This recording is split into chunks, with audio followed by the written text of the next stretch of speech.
to chapter 208 of the DC Alliance podcast. I had to look out there and just make sure. With me, as Did you have always. to? You really had to repeat Chris, huh?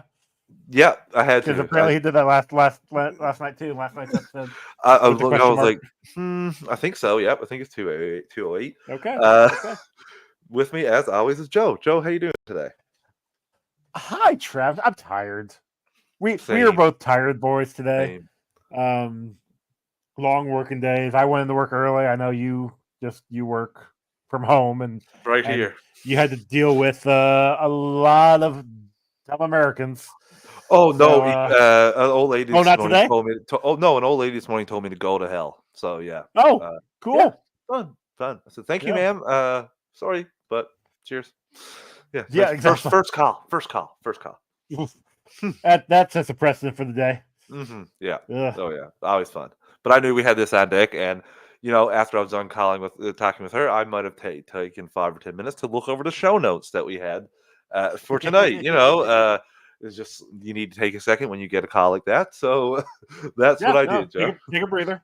I understand that completely. Yeah, no, I've been enjoying this week. I've just been like, I don't say vegging up, but just like trying to relax, trying to get back up to, I don't know, a tempo of what I used to be. Because it's been rough getting back into the swing of things. So I've just been like popping Pluto TV on here in America, and I don't know if you have Pluto TV. We have Pluto TV as well. Okay, yeah, and I just been like watching Yu-Gi-Oh, just because it's on all the time, and I'm like, I did that like a month and a half ago. No, yeah, same app too. Same app too. Love it. Same thing. Yeah, love it. Yeah, Yu-Gi-Oh. I think every once in a while I'd go over to like the Doctor Who channel. I would say I'd put the One Piece channel on every once in a while, but I would jump back and forth. And then there was some Super Sentai or Kamen Rider I'd watch an episode or two of, just something to just kind of like get, I don't know, just ambient noise and something I've seen before. Try to get some sense of normalcy. Some sense of normalcy. Sort of. Yeah. But that's been my week. But how you been? It's been a minute since we've talked. I'm good. There's a lot snow and more snow. That's what I hate. I'm not wearing my winter cap for fun reasons. The heater isn't working down here and it's a little cold. So I'm rocking winter cap. I'm pretty good. I'm getting a little warm if I'm being honest with you. But I was up late last night too, watching a hockey game, which because my father chirped me. I was speaking to him over FaceTime, and he mentioned that he watched the hockey game last night. I'm like, you're 3.5 hours behind me in time zone, Dad. Like, yeah, I understand. You watched it. It started at 7:00 your time. Or wait, sorry. I was like, it started at 8:00 your time, and you go to bed at 11. It makes sense. And he said, you're not a real hockey fan. I was like, yeah, it was 12:00 at night, sir. Like, sorry. I'm tired. I have to work. So I stayed up last night and watched it, and called him this morning today, and told him, I guess I'm a real fan because I managed to stay up last night. It was a little funny, but I don't know how you can do it. It's just too late. It's too late. They were on the West Coast, and I couldn't.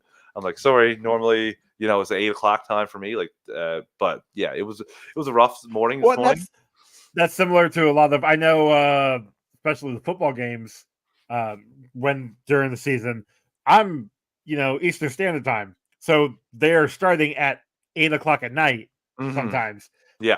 And I don't watch football, but like my girlfriend's mom does. So she'd have it on in her room, and I'd go to bed and I'm hearing the game going. It's like, that's a Sunday night. I got to get up the next morning. If I actually enjoyed sports, I would be annoyed to have to watch a game at 8:00 at night, and it wouldn't get over until 11. Like, oh, Joe, there's some even more annoying. So sometimes in the games, like in the playoffs, they'll go overtime. In the hockey, you just keep going until it ends. Yeah, I'm after watching games that went to like 2:00 in the morning my time, and they lose. So then you wake up next morning even more pissed off because you're like, I wasted all this time watching, and then bam. So yeah, it takes and then you get yelled at by an old lady to go to hell. Yeah, so I'll have fun, but no, everything else is not too bad. Work is okay. I don't mind that kind of thing. That just goes right off my back. I kind of laugh at that, if I'm being honest with you, when I call and someone gets mad at me, because I have no control over anything like that. I just be nice, kill them with kindness, and go about all you can do. I get to work from home. I try to tell people, like, I had to get an additional like $10 an hour to give up working from home. Like, that's how much I love it. It's so convenient. So yeah, I'm pretty good. Things are good. Oliver is doing good in the day home, but Allison's going back from her maternity leave on Wednesday. So that's going to be a new change for us. But besides that, Joe, I'm ready to talk about some DC. We got some fun things here, including a trailer. So how about we get into it? But before we do that, let me get the network plugs out of the way. We are part of the Geek Ultimate Alliance with 7 shows in total. On Mondays, bi-weekly is Ranger Alliance. On Tuesdays, bi-weekly until Invincible returns, is a walk through the multiverse with Joe. On Wednesdays is the Animation Nation. On Thursdays is Star Wars Alliance. On Fridays is Marvel Alliance. On Saturdays is DC Alliance. And Sundays monthly is World's Finest True Believers. Star Wars Alliance goes live on the Geekverse YouTube channel Wednesdays at 7 p.m. Eastern Time. Marvel Alliance goes live Thursdays at 9-10 p.m. Eastern Time, and DC Alliance goes live Fridays at 8 p.m. Eastern Time. All 3 of those shows outside their own podcast feed. Search DC Alliance, Marvel Alliance, or Star Wars Alliance if you just want DC content, Marvel content, or Star Wars content only. But if you want all 7 shows on the G-Way Podcast Network, say subscribe to the G-Way on your podcast app of choice. We also have a Patreon, 2 tiers, a $1 tier and a $5 tier. The $1 tier is basically tip jar, like what we're doing. You want to help us out. And the $5 tier is where you get your extras. You get your ad-free episodes, early access to episodes, and Patreon exclusive episodes. Myself and Joe are going through all the DC films through the years. We have been on pause for a little while because life got in the way for both of us. But we're going to get together, I think this weekend we were talking about earlier, and record at least 1, maybe 2 of the movies. Joe has like his book of the movies he's went over. I know Constantine is... I think V for Vendetta is after that, and I was planning on watching that tonight. Yes, I could be wrong. So yeah, so I think we'll put 2 up for the listeners just to make up for it and keep on plugging through. And Joe was telling me before we went live about Marvel Alliance's new show, new Patreon, considering they did their Infinity Saga rewatch, which 30 pieces of content are still up for all the patrons. But Joe, take it away and tell about Marvel Alliance's new patron show. Yeah, so Marvel, they're going to be starting in, I believe, the end of March. They're actually going to start recording it next month in March. What they're calling Tales from the House of X. That's where they will be watching their favorite movies from the Fox era of X-Men in this order. Go to start with Deadpool. Go to Deadpool 2, X-Men, X2, X-Men First Class, X-Men Days of Future Past, Days of Future Past, both cuts, and how Chris convinced Brent to watch the road cut is I'm gonna be really interested to hear how that one came about, because Brent doesn't do alternate cuts. No, he's not a big any kind of cut besides the actual cut that comes out. I will say that though, he is pretty okay with his bias. I remember him saying, "Yeah, I don't like cuts," but he went and watched the No Way Home extra cut. I think that was the one they went and watched, and he said beforehand, "Yes, I know I say I don't like cuts, but yes, it's Spider-Man, and I'm breaking my one rule. I don't care what you say." So yeah, I respect that. Yeah. I'm shocked they're not going in chronological order, if I'm being honest with you. That is one thing that I thought. He said literally they're doing their favorite ones. So go with the good ones first before you end up with the crap. I mean, obviously, it also makes sense. Get Deadpool and Deadpool 2 out of the way because that's coming out in July. Makes sense. Yeah. Although I'm really surprised they didn't have X-Men Origins Wolverine on there. If you want to round out all the Deadpool. Ooh, that would have been nice beforehand too, with both of them in the same movie too. Joe, I mean, we might have to throw in a no. Look, this is I know they're obviously not. And we also have Katie going to Star Wars comics. We have Clay's Marvel Snap reviews, and we have Joe's Multiverse Minutes. So we think also with that, that's been on hiatus for a little bit. I mean, obviously after my 30 plus days of Halloween, I take a little time off. And then, like Travis said earlier, life kind of happened. I talked about it on A Walk to the Multiverse with my dad passing. So I will be having a new episode coming out next month. Actually, what I'm going to be doing is what I'm calling Multiverse Minutes Disney Dives. They will be releasing the 1st and 15th of every month. And it's where I'm going to start at the beginning of the Disney animated movies. So starting with Snow White. And I'm going to be going forward. And then we're going to be talking about each animated theatrical release movie. Oh, that's really interesting, Joe. Yeah, I mean, I think it's going to be kind of fun. It's sell to me. And we thank everyone that's a patron. But if you're not a patron, if you can take a quick 30 to 60 seconds, rate and view the podcast on your podcast app of choice, that's always greatly appreciated. Helps other people find shows, and that's always a good thing. Joe, we have a main topic, and we have a comment in the comment section that will lead us into the main topic. Geek versus Hunter Iggy says Geek versus WBD gets sold to Universal, and the new management they fire James Gunn and Peter, and they want their own people to run DC. Why would they bring Zack back? They are not bringing Zack Snyder back. Just an FYI, that is not happening, and they're not firing James Gunn anytime soon. Even if they do, we'll get into that right now because that is our main topic. Because there's rumors. Spoiler alert: wasn't a great time for WBD on its most recent earnings call. I'm going to talk about that first via Luis Fernando. For WBD's quarter four earnings report, they unveiled today. Investors are not happy with the company's results, pushing the WBD stock, which is falling over 12% on the first few minutes of trading at today's market session. The stock is now down over 70% since David Zaslav took over and sees no sign of reaction after quarter four saw the studio division's revenue fall over 17% and advertising revenue also dropping from 12% from previous quarter. Earnings per share came in the red with a loss of 16 cents per share, missing Wall Street's already pessimistic projections of 7 cents per share. And they tried to spin this, but I'm going to tell you why it's not really that much of a big deal. The streaming division closed 2023 with almost 100 million subscribers, 97.7 million across all Max, Discovery, and Blue TV platforms, and the first profitable year since the merger with 103 million in profits, considering performance after finishing 2022 with a major loss of 1.6 billion in the red. So why essentially for that little part there, the positive to a lot of it is because of the cuts they did in the last couple of years. That's what created a lot of the savings. So you're saying Zaslav actually did something quote unquote good. Well, yes and no. They're trying to pass this off as they're being successful, profitable, but you should have more profit than what they're saying if that's the case. Like that's not a big jump there, to be honest with you.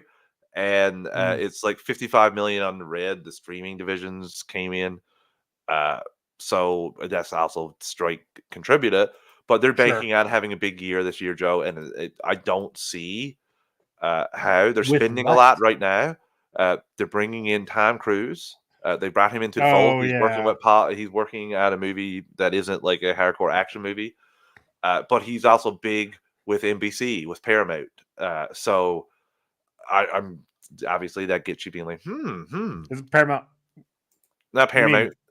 Yeah, Paramount. NBC owns Paramount, don't they? No. Why? You sure NBC? NBC is Peacock. Paramount is Peacock. CBS. Sorry, yeah, Peacock. Sorry, yeah. So they're bringing him into the fold. That's a shiny object, and the same thing here with DCU. I don't think they have to worry, like Hunter's saying, about James Gunn getting fired. I don't think it's a worry about, even if they did sell. This is a movie they want to be successful. They had this position. I know, like in the chat, Katie was talking about because of the sale, you might see Hogwarts Legacy go back. I would push back on that, or the new Hogwarts TV show. I would push back on. It's not going to be like, that's not going to halt it.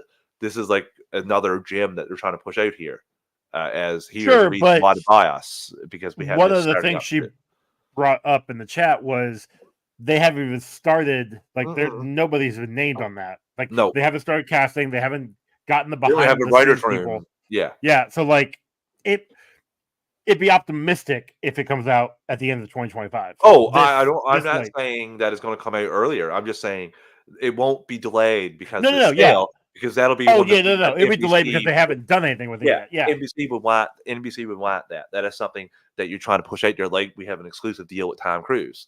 That is another thing that you would like. So again, these seem to be positions that Zaslav has been pushing the company in for a while now to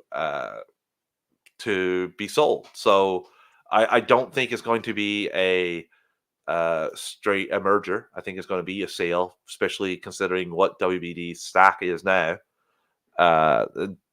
I like to just a little fun story too. I did make a little bit of a profit on WBD stock last year when I purchased it. I got out when it went up a little bit and did not stay in for the full ride. So yeah, it wasn't a big profit, but still it was a fun little ride there.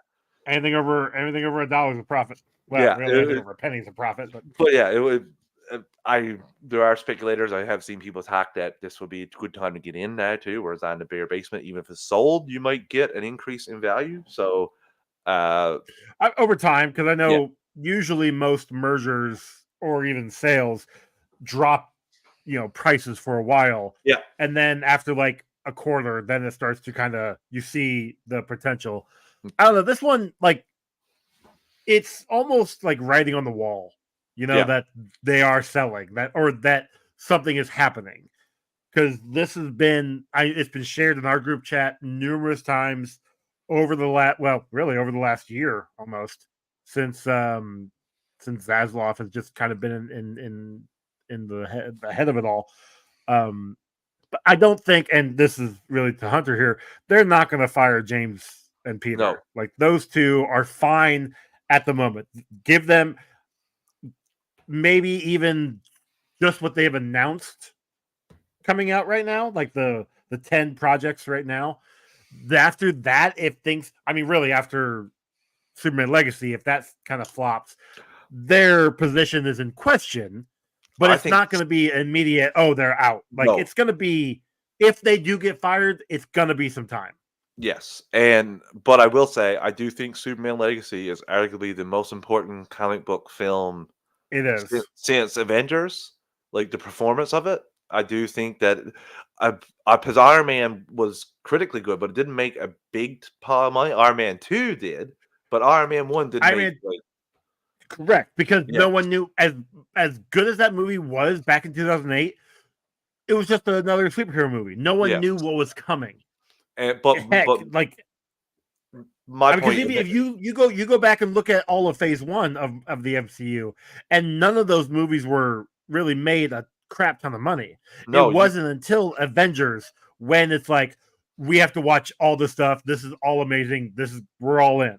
And you can argue that if that wasn't super successful, you might not have got like the branch out like you did. Correct. So the MCU would not be what it is today.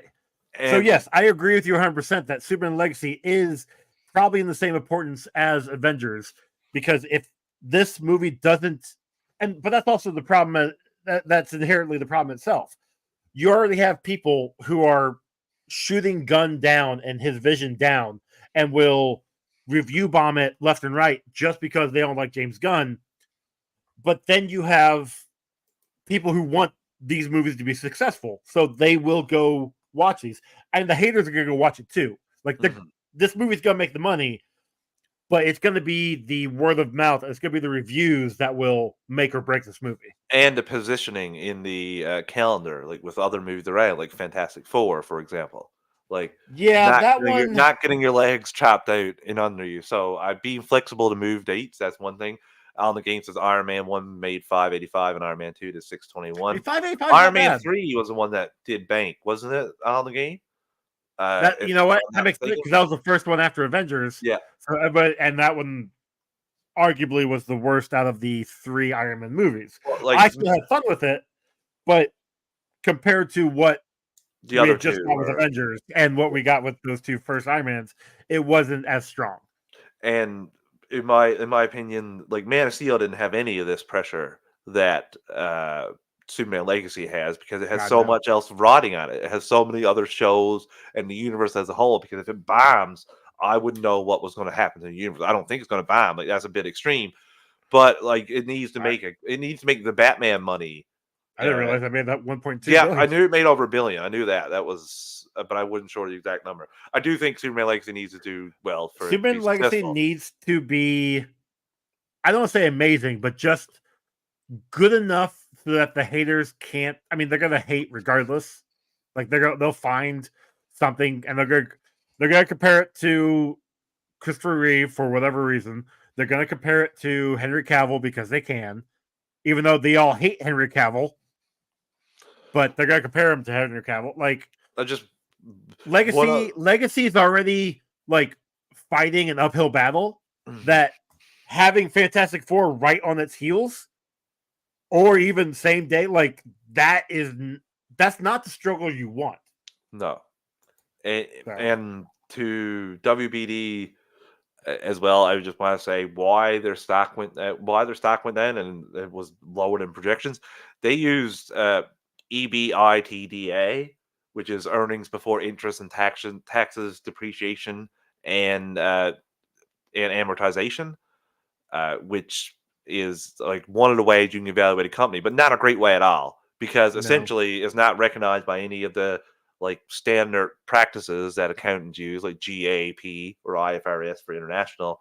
And it's because you act like you present it like the company never paid any taxes or interest, or is asset shows that none of their assets depreciate, and you pay no interest on things. It doesn't show a lot. It's just showing some revenues and profits, but you're not showing, like, you're not getting in and opening up. And successful companies get in and open it up and show people how they're doing. So yeah, that's why I'm nervous about WBD. But I hope they get bought by somebody instead of a merger. I hope that they are sold, and that's what it's looking if for. NBC Universal buys them, that's not bad. No, not Universal's at all. got some good stuff. Yes, and I think they'll be excited for the movie potential here. As for the budget, I don't think we know just yet. Right? No, like they haven't announced that yet. No. And Hunter Iggy says, "What if Superman Legacy makes 800 million and to 600 million? Is that bad or okay?" 800 million is great, and 600 million is okay to me, but not like, I wouldn't be super pumped about that if I was for the Superman film. I would like it to make more than Man of Steel, Iggy, just because I'd like to make it more than the previous Superman film that came before it. And then on the game would say 700 million worldwide would be fine, like we said, but not if it has a 200+ million budget. It would. You would. That I agree with that too. Yeah. Like that, you would need to get like 900 on the game for anyone to be considering it successful. You need to approach $1 million for that. Or even 850, I would give as okay, because the DC, depending on how the Batman and Joker do, because the previous 4 films have not done great. So branding's not exactly flourishing when you see a DC logo come up on the screen at a theater. It's not exactly bringing in bank right now. So I guess neither is Marvel with Madam Web. Ooh, I love how Sony is basically making people think that like the MCU is bad by associating Marvel. It's just so funny. Joe, let's take our first ad break of the evening as I trail off here. Listeners, we're an ad-supported network. We don't put the ad for time. I'll just let you go. So gonna give you a quick 3 count to adjust your volume, and we'll be right back in 3, 2, 1. And we're back. Okay, Joe. Superman Legacy is in production now.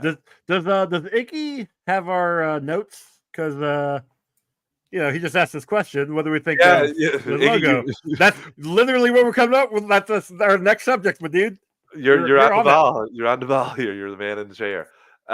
We got to look at Superman's logo, and I, for one, think it's cool. It's a nice take. It's very similar to the Kingdom Come emblem, and it's almost identical.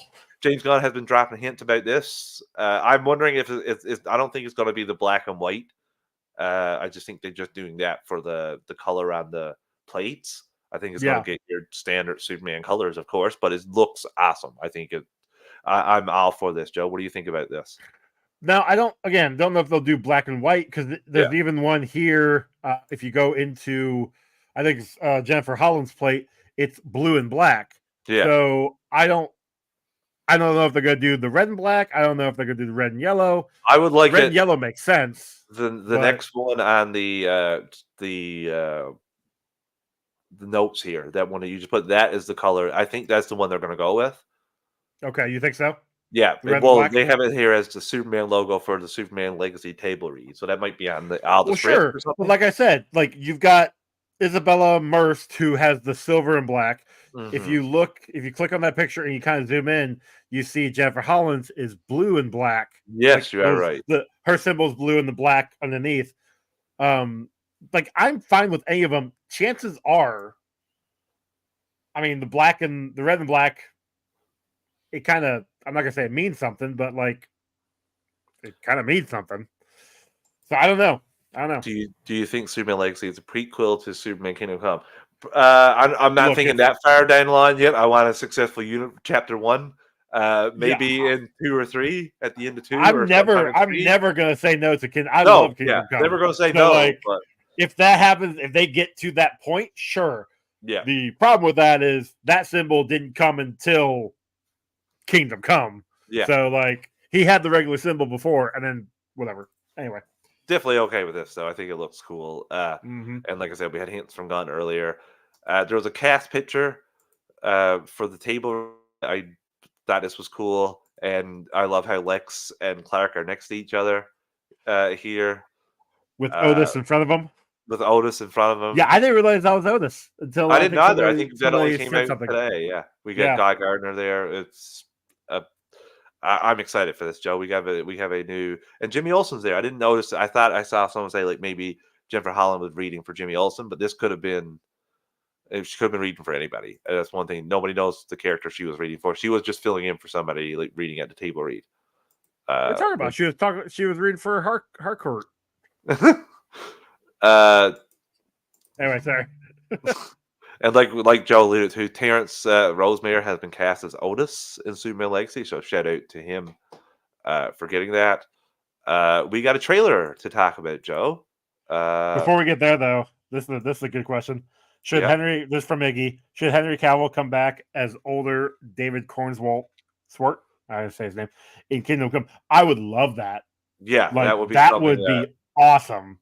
All for seeing that down the line. But I don't know if Cavill will. Like, I think it has to be Brent 10 years later. I think it has to be some time. Later. Yeah. Brent likes to say that he doesn't want Henry Cavill in the MCU because of the baggage, and I can't disagree with him. There is a lot of baggage with Henry Cavill, and that's the haters, point of view. But I don't think there's anyone not going to go to a film because Henry Cavill's in it. I think that's No.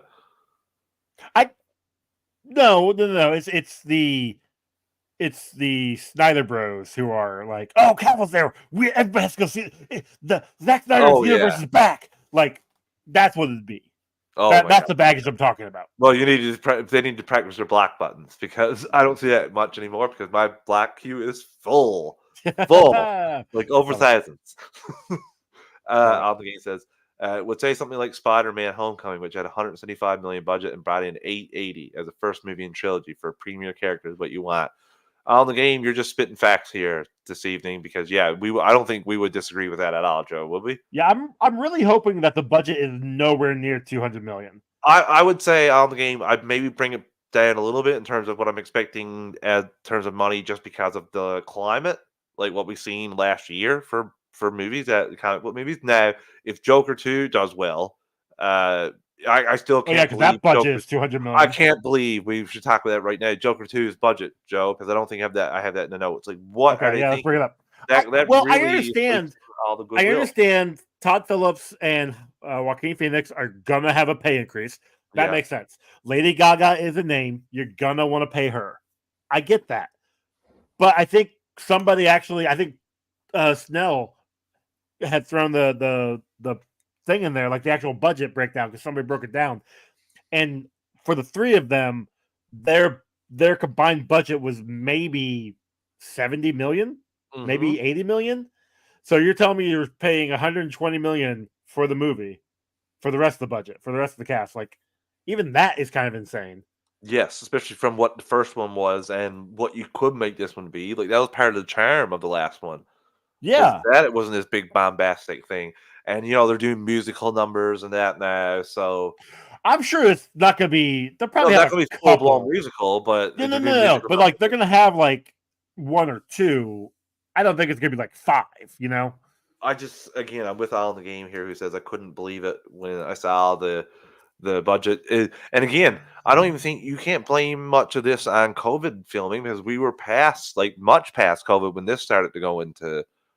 production, like to vaccines. COVID didn't end until 2023, so like vaccines and social distancing measures kind of went away. Sure, you didn't have to pay for people to go away for 2 weeks to isolate before they went and start filming and had to stay 6 feet away. Yes. All that costs a lot more. So again, I'm shocked that this is the budget and it's not good for the return. And classic WB. They were only partly in on the previous one, so they only got half of the profits because they weren't a total financier, but they didn't have total faith in the film. Of course, they didn't want it to be made. Well, then maybe they did, and then maybe this is one where they're like, oh, here's all the money. But like, again, that's totally not a way believe to in you make now. money. Like, it's not. That's why they're selling the company to NBC Universal. Like on the games that could have been the 121st, 100 could have doubled 120. Yes, and all that extra money could have went to just the cast, and that was part of the reason why it was okay. That was our film last time.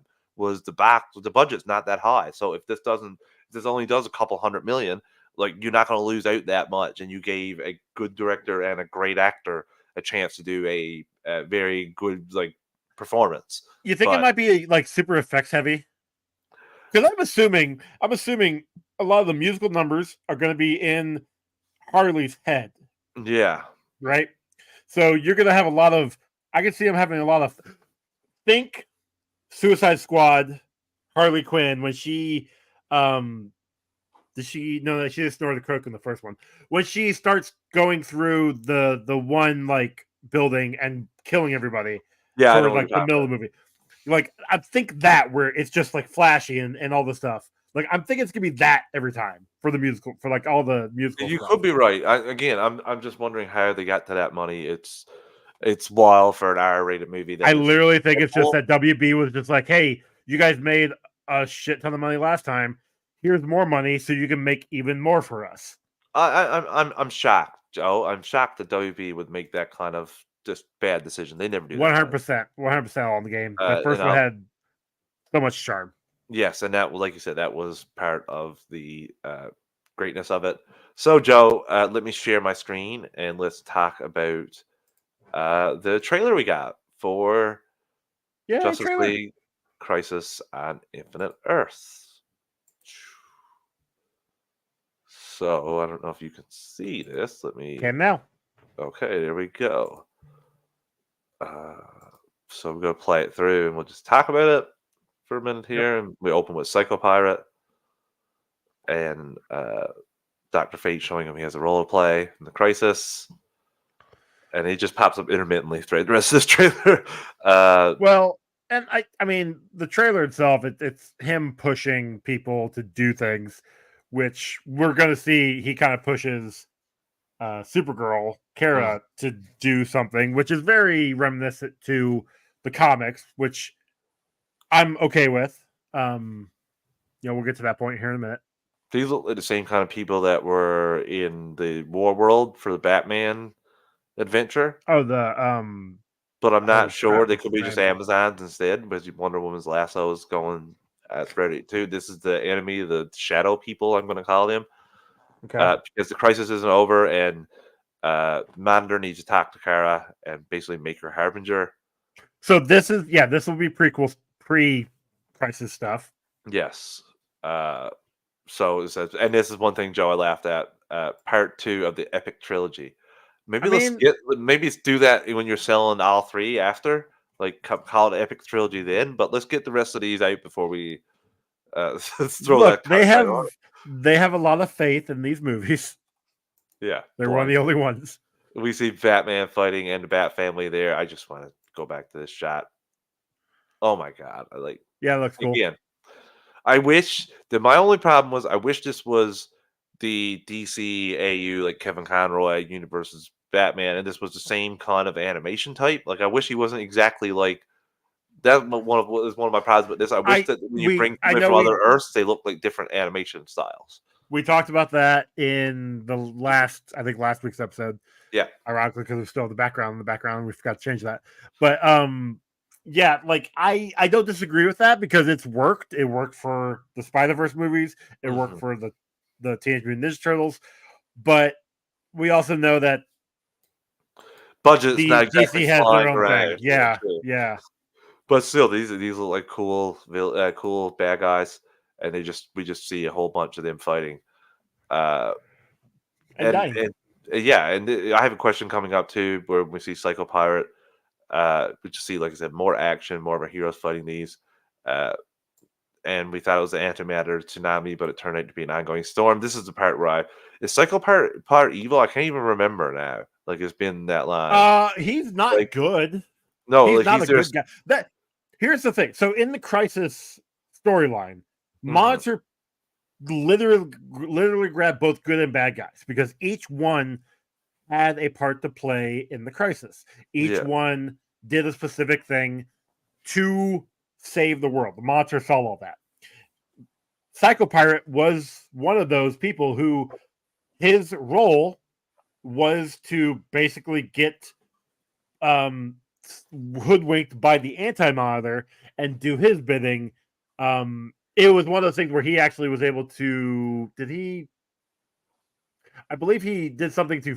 Yeah, he kept the Flash like trapped for the longest time, and then like obviously the Flash escaped and stopped the Anti-Monitor, and that with that happening, it turned Psycho Pirate into a psycho. Like he kind of like lost his mind during all that. Crazy. So this scene right there, his manipulation of Kara is similar to what the Anti-Monitor did to Harbinger in the comics. And so we're going to see Kara kill Monitor because that's what happens in the comics to bring about the Anti-Monitor. Yes, you see her here being badass first, and then we see it in a little bit here where she's like, "Oh God, what have I done?" Yeah, and we see Psycho Pirate. That looks cool with Batgirl and Batman Beyond. That's throwing their batarangs, and Psycho Pirate is making all the heroes fight each other now. Well, he's making everybody. He's pumping out hate waves or revenge waves in all of the universes, not just heroes, but in all of the like regular citizens too. It doesn't seem like Batman's affected. Like he seems like he's getting fought, like getting attacked by all the rest of the Bat family. I'd be interested to see that, like if that's the case or not. Just from what I got here, I could be wrong because he's like immediately is there. Like he's not going. Sure, he's not fighting to kill. Yeah, and there's some cool battles back and forth here that we see. I'm interested to see what the stakes are, and then we see Kara attacking the Psycho Pirate after. Saying she's the only one that can save the universe. We know what's going to happen here. We see this totally the Anti-Monitor, which is awesome. Yeah. I'm fine with that. And I love this, like all the heroes here as well. Again, we just see a lot of action going on, and the death of the Monitor there. Yep, we're pretty certain of that. Guaranteed. This is. I thought that looked a lot better, and it's coming out April 23rd, 2024 for digital. I'm not sure the announcement for the hard Blu-ray, but we did get the sometime in May. I know that much. We did get the poster for it here. Looks pretty sweet. Looks like Batman's gonna be a central player here in this part of the story. Well, not necessarily, probably, but I mean, because Flash is front cover, one, right? Front cover. Yeah, going like that. Yeah. On the game asked, do Gunn and Safran have any sort of say over the DCAU? Yes, they have a lot to say now on the game. Not every Gunn said not every animated project will be DCU, but a lot of them will, and any of the DCU actors will show up, can show up from the animation projects into live action. Yeah, and if you're referring to what the current DCAU, my assumption is yes, because they're ending it, but probably not. Like, I mean, they put the project out. They won't tell you that, but we all know. Yeah, exactly. That's kind of what it is. Yeah. Yeah, we'll have another story in a little bit where we find out that, I think they did have a say in that. Hunter said, if I was cast as Bruce Wayne, I would ask Andy if they could make my bat suit as for Batman DCAU Justice League. I like that one too. I like the look of that one as well. I don't know how it would translate to live action. I don't know if it would look a little bit more like Adam West than it would like a badass suit. But I have all the confidence in the world that all these suits are going to look fantastic. There's not many bad suits out now. It's not that the suits are bad. It's usually the movie, a la Madam Web, for example. So let's just. I'm interested to see all that. I can't wait for the Batman reveal, who's playing him, the suit, all that fun stuff. Alan Richardson. Joe, for the love of God, I hope that's the case. I'd be okay with it. I'd be all in for it. I love that guy. I just absolutely love that guy. He's great. Reacher is awesome. Like, awesome. 100%. He was the best. I will stand on this soapbox. He was the best part of the Titans. Him and Hawk and Dove. His backstory, that episode was heartbreaking, and he was great in it. My God. Okay. We got to go back. Gushing for Alan Richardson too much here. So, Absolute Power, we're getting a DC Comics summer event with Mark Waid and Dan Mora. In July, DC Comics launches their first ever Absolute Power around a 4-issue series by the world's finest team of Mark Waid and Dan Mora. What do you think about this, Joe? About this announcement? Pretty cool. I think I already have it pre-ordered for the free comic book because that's just what I do. As for actually reading it, I'll get to it in like 3 years. I'm so behind on my DC comics. I actually want to restart either New 52 or Rebirth. I haven't decided yet, and it's actually go forward. It's tough to keep up in this. It's not that it's tough to keep up because I have the DC Universe Unlimited Infinite. I will read this forever, whatever, because I'm a DC fan. App, so I can read the books a month after they come out, but they've been so boring and so like same for so long that I'm like, I can't anymore. I need a break. And I understand what I just said of I'm going to go back and reread, start here, go forward. I'm inherently going back through the problem that I had, but I'll push through that time because I want to versus I'm reading this stuff because I need to know what happens. I don't need to know what happens anymore. I'm so far behind. I don't care. That's a good thing though, because you can always catch up on the app. So it's not exactly a solid. So, but I also know that hopefully, look, I like Mark Waid and Dan Mora with art is just amazing. I know Chris, Clay, and I have talked about that numerous times in our group chat for the comics. So having all these guys, Frank. yeah, I'm right there with you. It's one of those things where I'm sure it'll be a great event. I just know that a lot of their events over the last couple of years have not been great. So, like, I'm not holding my breath. I'm not holding my breath as of right now, only because I'm not current on the books. Maybe things have changed, and maybe the status quo is a little bit better. But I was also one of those guys that was ready for 5G. Like, I like when they take the superhero, the actual hero, out of their comfort zone and give me somebody else. I loved Azrael as Batman. I was on board for all 4 Supermen. What was his name? Artemis as Wonder Woman was awesome. But those are all 90s stories. So that just kind of tells you what I think of most of these comic books.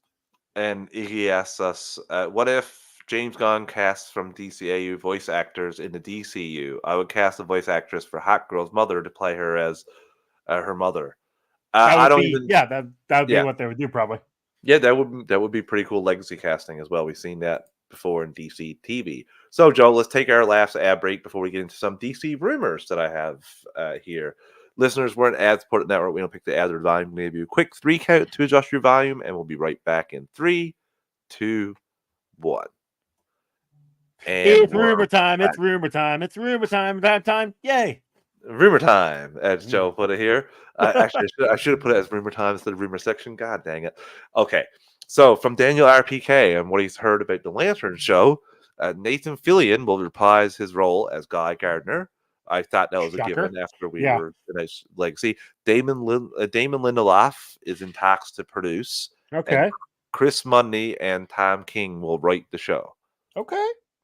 I'm okay with that. So far, I'm liking all that, yeah. And we saw those people in his brain trust when he took a picture. Tom King was there as well. So, yeah, I'm definitely okay with this. We have Andy Muschietti is still on to direct Batman Brave and the Bold, according to the In Snyder. The final one, Booster Gold, Waller and Lanterns are rumored to be in active development. We know Waller is.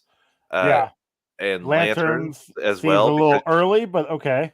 Well, you got Guy Gardner beating around in the Superman episode, a Superman movie. Yeah, but just having one guy around, one lantern around, doesn't mean that lantern. You know how long it's been since we've seen a Lantern in live action? It was Ryan Reynolds, so that means to me that we're going to see it sooner than later. But technically, it was Deadpool 2 was when we last saw Green Lantern in live action. Well, the script anyway. Hey, look, that's Green Lantern. It was there. I'm really excited for the Boost of Gold, though. Like, I really want that to be good. And these announcements for who's going to play these characters too. Again, I'm excited. I'm excited. Which I'm assuming we'll get some of that probably come Comic-Con. Announce Hal Jordan as Tom Cruise and blow up the freaking internet. Come on. Oh. Have him. Don't have him be a central guy at all. Just have him be the one that shows up for like the Justice League movie. Hey, it's Tom Cruise. No. Yeah, I don't think a lot of people want that. Anyway. Yeah. So. Going on now, we're finished rumor time. According to Brad Schwartz, president of entertainment at CW, the decision to end Superman and Lois at season 6 came from Warner Brothers and not the CW. They don't want a product. They don't want a product that competes with Superman on the market.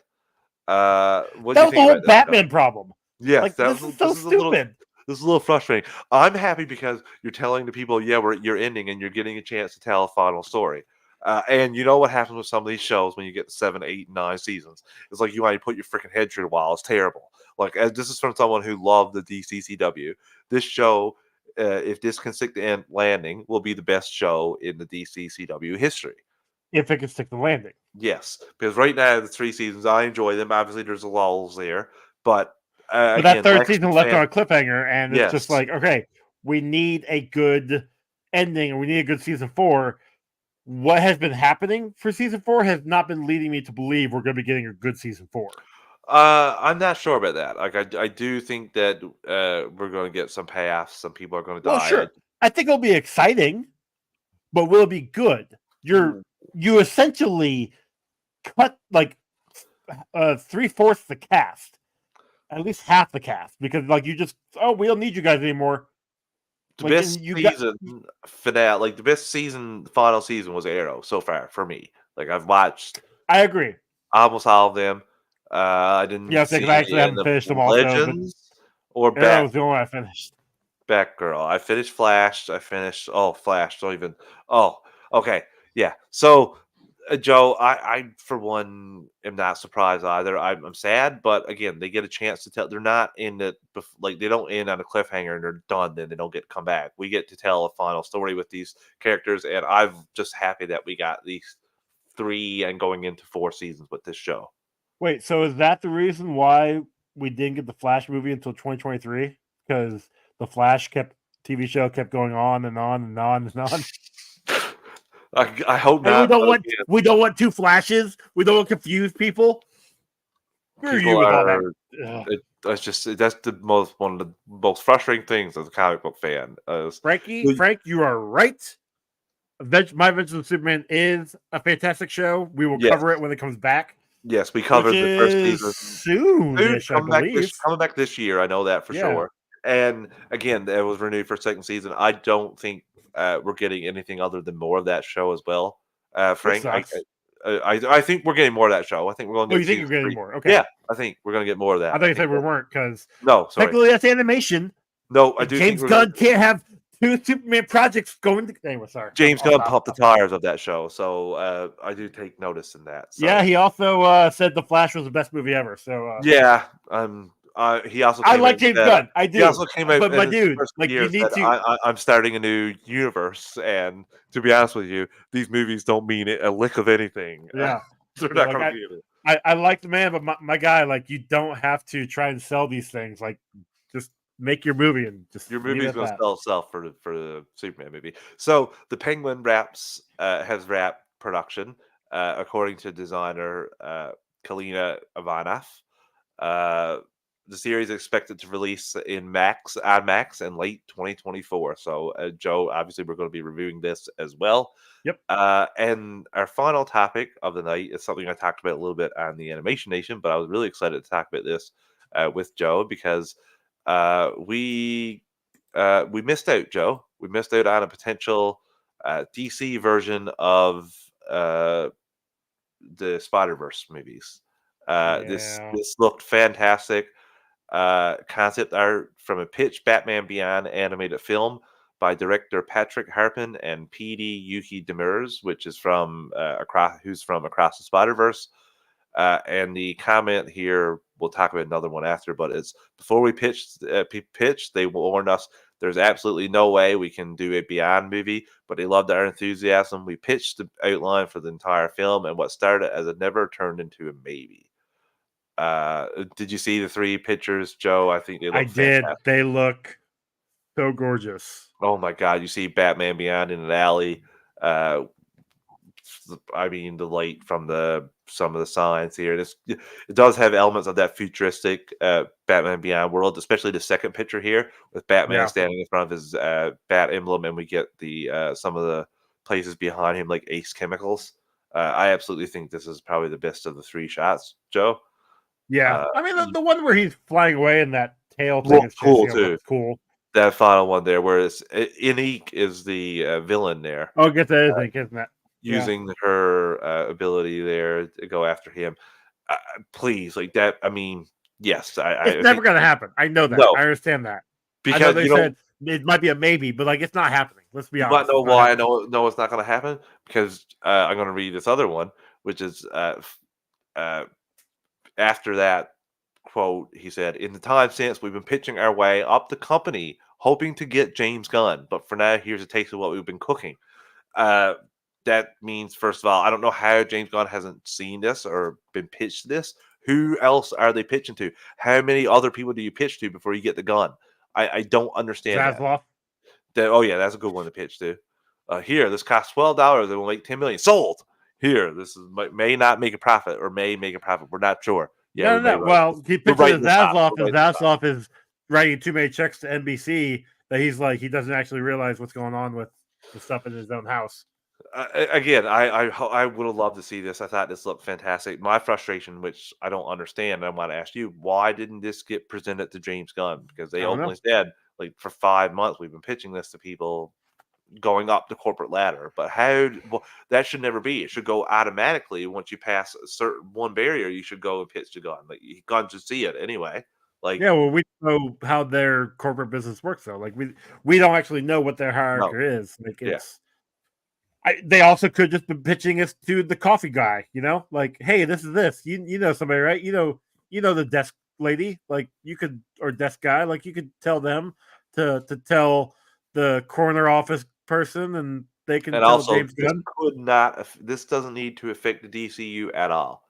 Doesn't have zero implications, or it could. This could be so wildly successful that when you do your Crisis event, guess what? You can bring in the voice actor who plays Batman Beyond to be that character. What if this is something Gunn already has planned for Chapter 2? Maybe, Joe. Maybe, and that's why there hasn't been any movement for this. That's definitely a possibility. So I just think there's an untapped potential that they haven't used at all, which they could be using because it doesn't have to affect the current timeline at all. Like at all. Because you can have old man as a Batman. You can old man as a Batman, so you can have a different actor playing him. He can be the same Batman, or he doesn't have to be. Yes, but if eventually everything's working toward a crisis, which seems to be always what's going to be happening with these DC movies, having something in the future that's not the Legion, Batman Beyond's a perfect one. Mm-hmm. So that could be like a Chapter 2, and then Chapter 3, end of Chapter 3 is Crisis. Like I'm okay with that too, because again, it still doesn't affect the current timeline of the DCU, like in present time, because your Terry McGinnis will not, until Crisis, will not interact with these characters. And same thing with Old Man Bruce will not be whoever Bruce Wayne's going to be in the DCU current unless they want him to be, and then they have him in heavy makeup. Look at Colin Farrell. That'd be a bit much. That's like, give me an old man instead. Give me a different actor. I'm fine with that. I just put him in makeup. You want to give him old hair and all that. We think it looks cool anyway, and I wish we could see it. But again, like Joe said, I'm when I read this, my first thought was, I'm never seeing this. Like never. This is never seen. It's never happening. So we got our final thing to talk about tonight, Joe. Our Smallville retro recaps, and we have a doozy. We have, like we talked about before, one of my and definitely your favorite episodes of the show. It is a awesome episode. It's titled Transference, and we get Freaky Friday featuring Lionel and Clark. And so I know this is one that we've talked about numerous times in the past. Yeah. I couldn't remember which one it actually was. I downloaded last night to watch at work today, and as soon as it started and it had Lionel and Lex in the jail, I'm like, oh, it's this one. This is gonna be good. And boy, howdy was it a good episode. I remember this one. I loved it. Loved it. Same, I'll get into it in a second. Frank says, I kind of like that DC didn't copy the Spider-Verse style. I wanted Batman Beyond live action instead. That's fine as well. I just thought it looked great, but again, you 100% can say it's a Spider-Man copy, Spider-Verse copy there, like in the animation there. That looked just like Spider-Verse. But I've also been wanting a live action Batman Beyond, and again, I don't think that can need to affect the current DCU timeline, so I think it can go on at the same time. That can be your completely separate thing. So it can be in the DCU, but again, it just doesn't affect any of the Superman Legacy stuff. They're not going to interact until Crisis. So yeah, we're talking about Transference here. But we don't have 3 Batman going on at once. Anyway, go ahead. That's true, and I love this. We thought we're doing this show because we didn't get Batman because of Batman Begins in this show.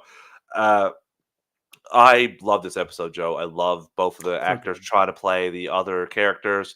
I love the action in this. This big set piece when we get into prison is fantastic. Oh, 100%. Jimmy Eat World blasting. I'm like, oh my god, this is total 2000s, like coming right at my face.